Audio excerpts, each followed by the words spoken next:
दोपहर का वक्त था। सूरज सवा नेज़े पर था और ज़मीन पर आग और तपिश बरसा रहा था। रिक्शे वाले को पैसे देकर इसने वॉलेट वापस हैंड बैग में रखा और इस 5 मंजिला पुरशकवा बिल्डिंग की तरफ घूमी, जिसका आर्किटेक्चर जदीदियत का हामिल और बेमिसाल था। कीमती शीशे के बेतहाशा इस्तेमाल के सबब दूर से देखने पर यूँ नज़र आता था जैसे वो पूरी बिल्डिंग गिलास से बनी है। शहर के कल्ब में शहर के सबसे अहम तरीन इदारों के दफातर मौजूद थे।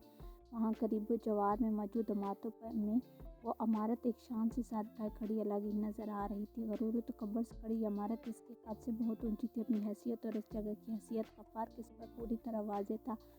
लेकिन क्या करती कि यही बेशकीमत शीशों और पत्थरों से सजी पुरशकवा इमारत इसकी मंजिल थी। वो यहीं पर आई थी। इस इमारत के अंदर किसी से मिलना था। पार्किंग एरिया को अबूर करती हुई इमारत के बिल्कुल करीब पहुंची। 4 सीढ़ियाँ चढ़कर अब वो इस शानदार शीशे के दरवाजे तक पहुंच चुकी थी, जिसके अंदर और बाहर बावर्दी और मुसल्लह सिक्योरिटी गार्ड चाको चौबंद खड़े थे। दरवाजे को खोलकर इसने अंदर कदम रखा। वो यहाँ पहली मर्तबा आई थी, इसलिए नहीं जानती थी कि जिससे इसे मिलना है वो इसे किस फ्लोर के किस कमरे में मिलेगा। चुनांचे ग्राउंड फ्लोर पर ही मौजूद रिसेप्शन से इसने अपने मतलूबा शख्स के ऑफिस की बाबत पूछा। वहाँ से 2 मिनट में अपनी मतलूबा मालूमात के असूल के बाद अब वो लिफ्ट की तरफ जा रही थी। वो लिफ्ट के पास आकर खड़ी हुई। लिफ्ट ग्राउंड फ्लोर पर आकर रुकी और उसमें से 3 मर्द और 2 लड़कियां बाहर निकली। इसने लिफ्ट में कदम रखा तो उसके पीछे 2 मर्द भी लिफ्ट में दाखिल हुए। लिफ्ट से निकलते और इसमें दाखिल होते ये सब मर्दुजान अपनी तैयारियों में कॉर्पोरेट कल्चर के नुमाइंदा और इस ड्रेस कोड को फॉलो करते नज़र आ रहे थे जो शानदार इमारत में वाक़ इनके इदारे की डिमांड थी। जिस शख्स के ये तमाम लोग मातहत थे, जिसके सामने ये सब जवाब देते, जो इनका बास था, इसके साथ शरई और कानूनी लिहाज से इसका क्या रिश्ता, वो उससे नहीं सोच रही थी। वो तो फ़कत इतना सोच रही थी कि कहीं इनमें से कोई ये ना जान ले कि वो यहाँ क्या करने आई है, क्या लेने आई है, क्या मांगने आई है। औलाद क्या चीज़ है, औलाद की मोहब्बत क्या चीज़ है। इस इमारत में कदम रखने से पहले जब इसने खुद को इस शख्स से मिलने पर मजबूर पाया था, तभी समझ लिया था। हालात की गर्दाब में फंसी तो सारी अकल ठिकाने आ गई थी। अपनी ज़ात पर सारा गरूर खाक में मिल गया था। एक ज़माने में बहुत शिकवे रहे थे इसे अपनी मर जाने वाली माँ से, जिसने अपने लिए खुददारी और इज़्ज़त नफ्स के मेयार कुछ और रखे थे और इसके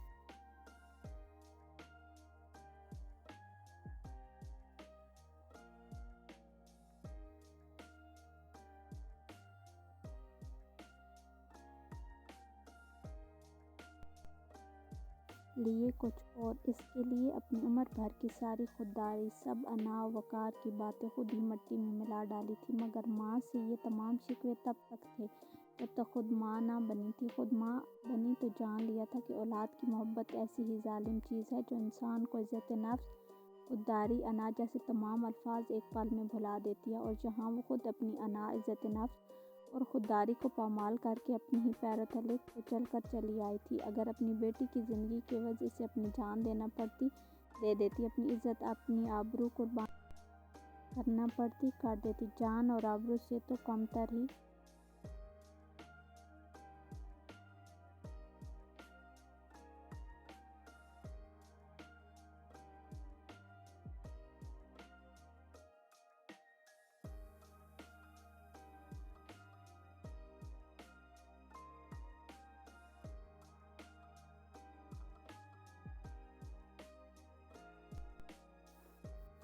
चीज़ें थीं। अना और खुददारी खुद को बहुत समझा बुझा कर, बहुत सोच समझ कर और हर तरफ से मायूस होने के बाद वो यहाँ आई थी। ये फ़ैसला कोई जज्बाती या लम्हाती फ़ैसला नहीं था। कई दिनों के सोचो बचार और मायूसियों के बाद वो यहाँ आई थी। वो इस शख्स से मरते दम तक दोबारा मिलना नहीं चाहती थी। वो इसकी शक्ल देखना तो क्या, इसका नाम भी जीती जी दोबारा कभी सुनना नहीं चाहती थी। और आज तकदीर की बेरहमी सफ़ा की कि वो खुद अपने पैरों से चलकर अपनी मर्जी से इस शख्स से मिलने जा रही थी। इसके सामने कोई और रास्ता ही ना था। वो करती भी तो क्या, तकदीर ने इसके साथ जो इंतखाब रखा वो कुछ यूँ था, हरीम या इज़्ज़त नफ्स, बेटी या अनाज, जिगर का टुकड़ा या खुददारी। और एक माँ का जवाब इसके सिवा क्या हो सकता था। मेरी हरीम, मेरी बेटी, मेरे जिगर का टुकड़ा, जिसकी ज़िंदगी, सेहत, सलामती और खुशियों के लिए सिर्फ अना ही क्या, मैं खुद को भी बेच आऊँ।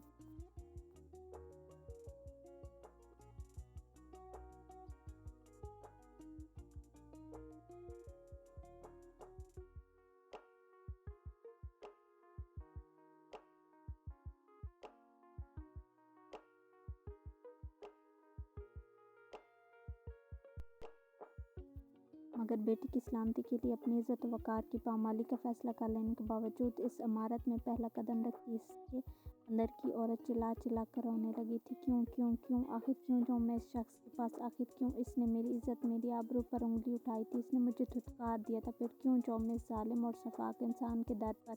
मगर इस औरत की रोती हुई आवाज़ों पर इस माँ की आवाज़ हावी थी जो इस औरत से कह रही थी कि अपनी बेटी की जान की सलामती के लिए अगर इसे इस शख्स की मिन्नत भी करनी पड़े, इससे भीख भी मांगनी पड़े तो ये भी कर जाएगी। वो लिफ्ट से निकल आई थी। ये इस बिल्डिंग का टॉप फ्लोर था। कॉरिडोर में बहुत कुशादा था। सफ़ेद रंग की कीमती टाइल्स से मुज़य्यन फर्श यूं जगमगा रहा था कि इंसान को इसमें अपनी शक्ल तक दिखाई दे जाए। दोनों अतराफ कई बंद कमरे थे। इन कमरों के बाद थोड़े थोड़े फासलों पर खूबसूरत गमलों में खुशनुमा तासुर पेश करते इंडोर प्लांट्स रखी हुई थी। इस फ्लोर पर बज़ाहिर खामोशी और सुकून का राज था, मगर यही वो फ्लोर था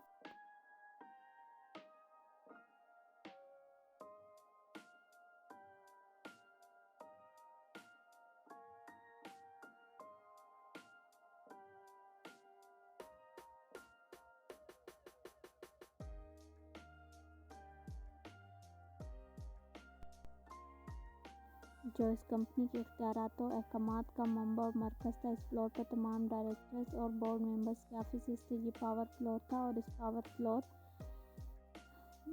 भी जो पावर ऑफिस था वो पुरवकार कदमों से चलती इस ऑफिस की तरफ जा रही थी। इस खामोश राहदरी में कहीं के अंदर किसी ऑफिस में बजती फ़ोन की घंटियाँ और कीबोर्ड या प्रिंटर की मखसूस आवाज़ इसे यूँ सुनाई दे रही थी जैसे आलीशान दफातर के अंदर खटाखट नोट पैदा हो रहे हों, धड़ाधड़ दौलत के अनबार जमा हो रहे हों। तो अब चेयरमैन और चीफ एग्जीक्यूटिव के दफ्तर के सामने पहुंच चुकी थी। बाहर मौजूद पियोन ने इससे इसके पुरअतमाद इंताज के सबब अंदर जाने से रोका नहीं था, वगरना ऐसे वैसे को तो शायद इस ऑफिस के अंदर कदम भी नहीं धरने दिया जाता होगा। दरवाज़ा खोलकर अंदर दाखिल हुई। इसका ऑफिस इतना ही शानदार होना चाहिए था, बेहतरीन इंटीरियर्स और हर तरह की जदीद टेक्नोलॉजी से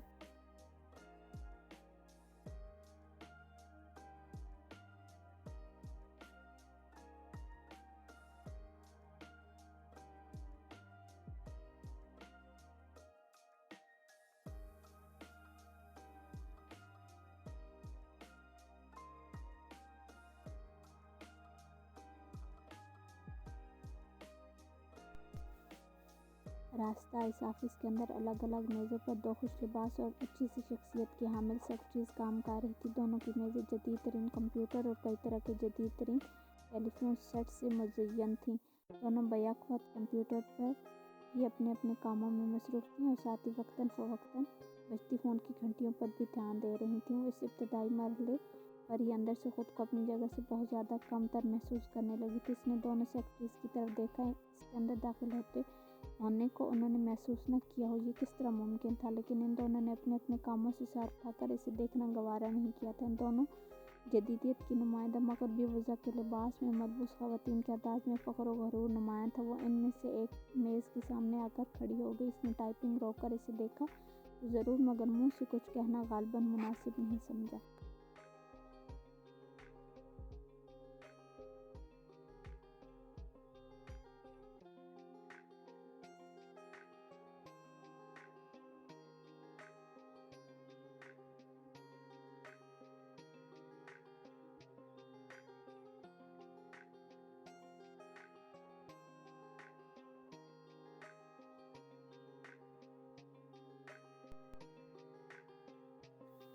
मुझे अशर हुसैन साहब से मिलना है, इसने मजबूत लहजे में कहा। इतना तो वो तय करके आई थी कि वो यहाँ सर उठाकर आएगी। अपनी चाल, अपने अंदाज, अपनी गुफ्तार, किसी भी चीज़ से वो अपनी कमज़ोरी यहाँ किसी पर भी ज़ाहिर नहीं होने देगी। आपका नाम, आपने अपॉइंटमेंट ले रखा है क्या? वाकई वो भूल गई थी कि वो बहुत मसरूफ़ और बहुत बड़े आदमी से मिलने जा रही है जिसका वक्त बहुत कीमती है। मैंने अपॉइंटमेंट नहीं दिया, मगर मेरा इनसे मिलना बहुत ज़रूरी है। ये ऑफिशियल नहीं, एक पर्सनल नौयत का काम है। आप उन्हें मेरे बारे में बता दें। अगर वो अभी मसरूफ़ हैं तो मैं इंतज़ार कर सकती हूँ। इसके दो टोक लहजे में यकीनन ऐसी कोई न कोई बात इस नखरीली सेक्रेटरी को ज़रूर महसूस हुई थी जो इसने सरिया लगी अपनी गर्दन को इकरार में हिलाते मुनकिश और बहुत मजबूत दरवाजे की दूसरी तरफ बैठे अपने बास को इसकी मुलाकाती की खबर देने के लिए इंटरकॉम की तरफ मुड़ी।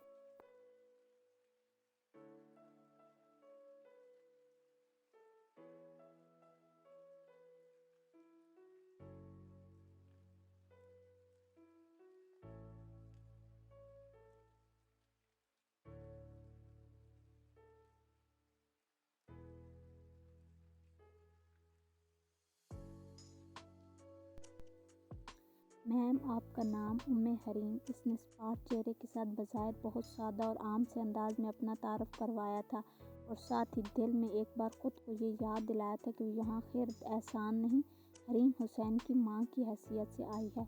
سر، حریم نام کی ایک خاتون آپ سے ملنا چاہتی ہیں، کہہ رہی ہیں کہ آفیشیل نہیں، کچھ پرسنل اور ضروری کام ہے۔ نو سر، اپوائنٹمنٹ تو نہیں تھا؟ یس سر۔ جی سر، ٹھیک ہے سر۔ وہ خاموشی سے کھڑی سیکرٹری کو عاجزانہ لہجے میں یس سر اور جی سر کی گردان کرتے سن رہی تھی۔ میم آپ انتظار کیجیے، سر ابھی بزی ہیں، آپ کو تھوڑی دیر میں بلائیں گے۔ انٹرکام رکھتی ہوئی سیکرٹری نے کمرے کے دوسرے کونے میں رکھے خوبصورت سے صوفوں کی طرف اشارہ کرتی ہوئی کہا۔ وہ آہستگی سے چلتی ایک صوفے پر آ کر خاموشی سے بیٹھ گئی۔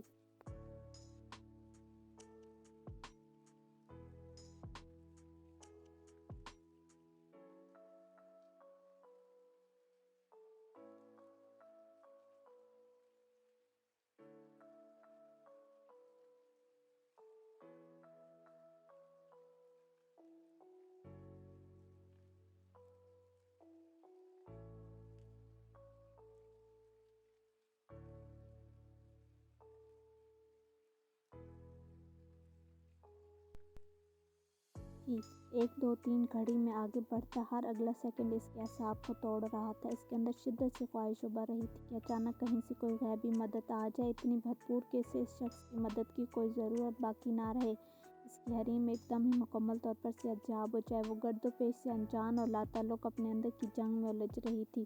1.5 گھنٹے بعد اس پاور آفس سے سیکرٹری کو اسے بھیجنے کے لیے پیغام دیا گیا۔ میم آپ اندر جا سکتے ہیں۔ اسے پیغام دے کر وہ ابھی ایک فیکس کو ٹرے سے اٹھا کر دیکھنے لگی تھی۔ وہ صوفے پر سے اٹھی اور تو اس کے قدم لڑکھڑا گئے۔ ہمت خرد ہمت، اپنی بیٹی کے لیے، صرف اپنی بیٹی کے لیے تم اس ذلت سے گزر رہی ہو۔ اس کی زندگی سے زیادہ اہم تو نہیں ہے تمہاری عزت، تمہاری انا، تمہارا وقار۔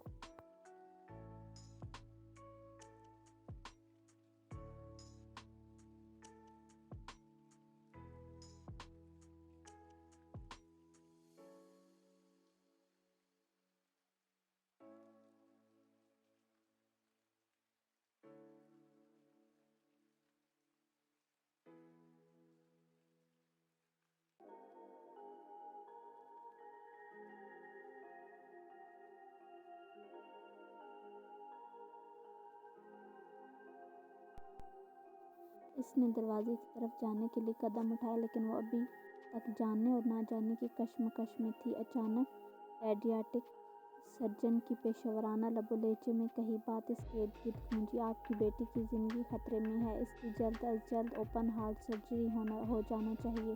اگر سرجری میں تاخیر کی گئی تو آپ کی بیٹی کو جان کا خطرہ ہو سکتا ہے۔ یہ ڈراؤنی آوازیں اس کے تعاقب میں کیا آئیں، وہ باقی ہر بات بھول گئی۔ حریم اور اس کی زندگی کے سوا باقی ہر بات اس کے ذہن سے یکلخت محو ہو گئی۔ وہ اگلی پل اس مضبوط دروازے کو کھول کر اس کے اندر داخل ہو گئی۔ اس طویل و عریض اور قیمتی میز کے پیچھے فخر سے سر تانے وہ شخص بیٹھا تھا، اپنی شخصیت کی اثر انگیزی سے مکمل واقف، اپنے مقام اور مرتبے سے مکمل آگاہ۔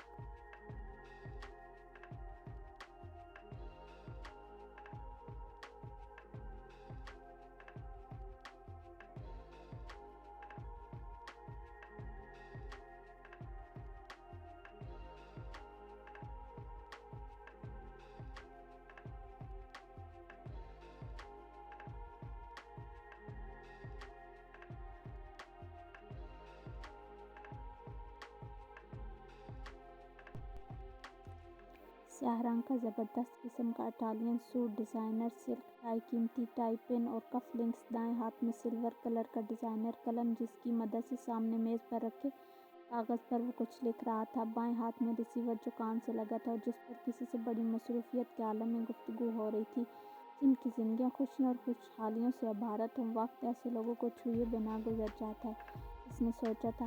قلم کو میز پر رکھ کر اس نے گفتگو کا اختتام کرتے ہوئے کہا، ہاں ٹھیک ہے، تو شام میں ملتے ہیں، اوکے اللہ۔ اس پر نظر پڑی تو اس کا جملہ ادھورا ہی رہ گیا۔ اسے دیکھ کر ریسیور ہاتھ میں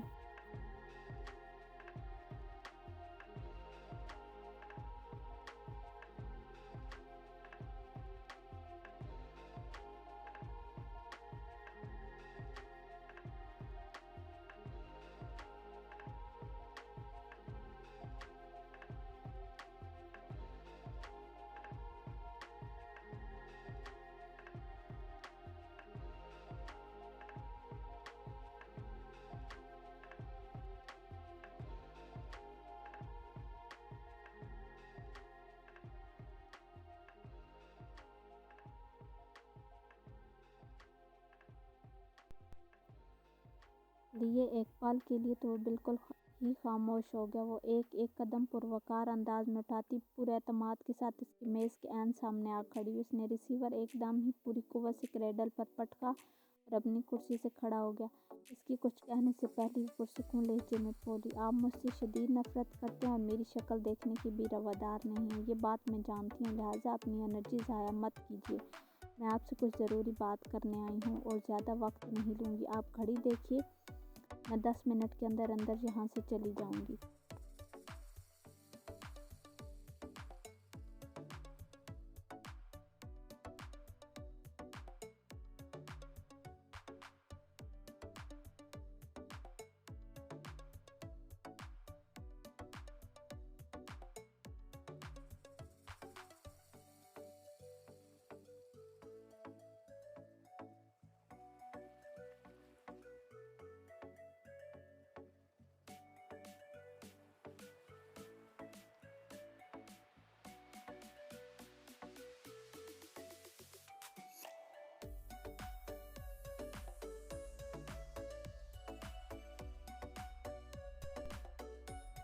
शहज़ाइया निगाहों से इसके गुस्से से सुर्ख चेहरे को देखती वो भरपूर एतमाद के साथ वहाँ रखी कुर्सियों में से एक कुर्सी घसीट कर इत्मीनान से इस पर बैठ गई।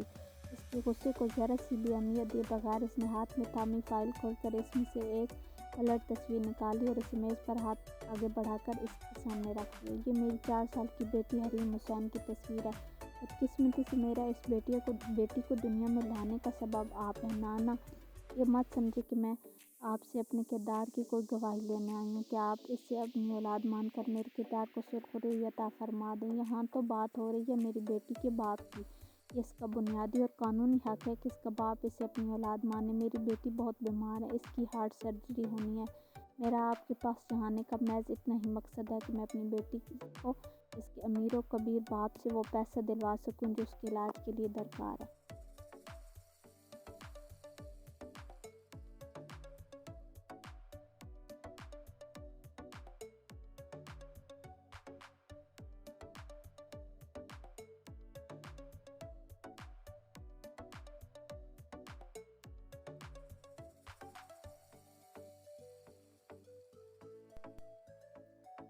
इसका लहजा तंज में डूबा हुआ था। इसे अपना वो किराए का छोटा सा कमरा याद आ रहा था जिसमें इसकी बेटी ने आंख खोली थी, जहाँ वो 4 सालों से रह रही थी। वो बच्ची जिसका बाप एक बहुत अमीर आदमी था, कितनी महरूमी की ज़िंदगी जी रही थी। जब मैं आपके घर से गई तो तकरीबन 5 हफ्ते की प्रेग्नेंट थी। मेरे इस दावे का सबूत आप चाहें तो आपको डॉक्टर तैयबा नादिर के क्लिनिक से मिल सकता है। आपके घर से जाने से काफ़ी रोज़ कबल मैंने अपना प्रेगनेंसी टेस्ट वहीं से कराया था और इनके क्लिनिक से यकीनन 4.5 साल पुराना रिकॉर्ड आपको ज़रूर मिल जाएगा। ये रहा मेरी बेटी हरीम हुसैन का बर्थ सर्टिफिकेट। 30 अप्रैल 2003 को, यानी आपका घर छोड़ने के तकरीबन 5.5 माह बाद मेरी बेटी हरीम हुसैन पैदा हुई थी। ये एक प्रीमेच्योर डिलीवरी थी। इस बर्थ सर्टिफिकेट के असली होने में कुछ शुबा हो तो आप इसकी तस्दीक करा सकते हैं। इसके लिए लहजे में तंज ज़्यादा था, यह नफ़रत इस खुद मालूम नहीं था। बगैर सांस लिए तेज़ रफ्तारी से बोलते से बस इतना मालूम था कि इस मगरूर और शफाक इंसान के गेट आउट या गेट लॉस्ट कहने से पहले पहले इसे अपनी बात पूरी कर लेनी चाहिए। इंतहाई तेज़ रफ्तारी से बात पूरी करते इसने हरीम का बर्थ सर्टिफिकेट भी तस्वीर के साथ के ऊपर इसके सामने रख दिया था। इसने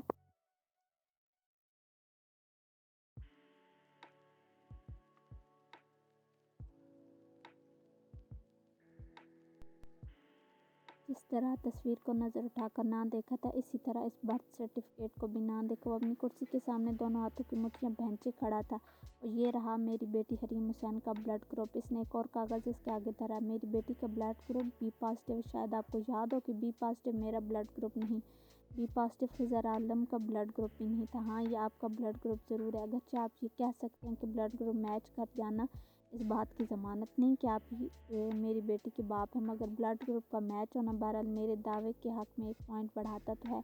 अब बहुत काबिल और पढ़े लिखे इंसान है, यकीनन इतना तो जानती होंगे कि बच्चे का ब्लड टाइप इसके माँ और बाप इसके ब्लड टाइप का कम्बिनेशन होता है। ओ और ओ का कम्बिनेशन कभी भी बी पॉजिटिव नहीं हो सकता। इसकी आंखों में आंखें डालकर देखती हुई बात कर रही थी।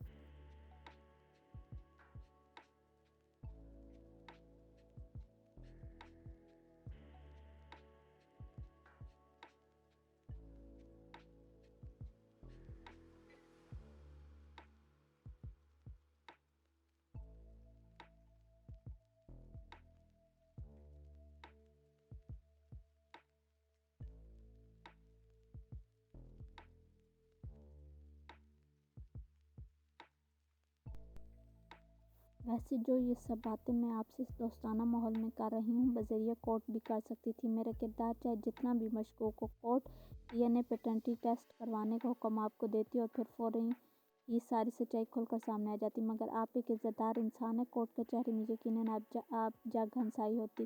آپ چاہیں تو ڈی این اے ٹیسٹنگ بھی کروا لیں، مجھے ہرگز کوئی اعتراض نہیں۔ میں بس آپ سے اتنی گزارش ہے کہ جو کچھ بھی آپ کو کرنا ہے برائے مہربانی ذرا جلدی کر لیجیے۔ مجھے اپنی بیٹی کے آپریشن کے لیے پیسوں کی فوری ضرورت ہے، وہ شاید زیادہ لمبا انتظار نہ کر سکے۔ بولتے بولتے ایک پل کے لیے خاموشی ہوئی، مگر یہ خاموشی بھی بے مصروف نہیں تھی۔ اس نے اپنے ہاتھ میں پکڑی فائل پوری کی پوری میز پر اپنے پہلے رکھے کاغذ اور تصویر کے اوپر رکھ دی تھی۔ اس فائل میں میری بیٹی کی تمام ٹیسٹ رپورٹس فوٹو کاپیز موجود ہیں۔ آپ کسی بھی ڈاکٹر سے تصدیق کرا سکتے ہیں کہ فوری سرجری کتنی ضروری ہے۔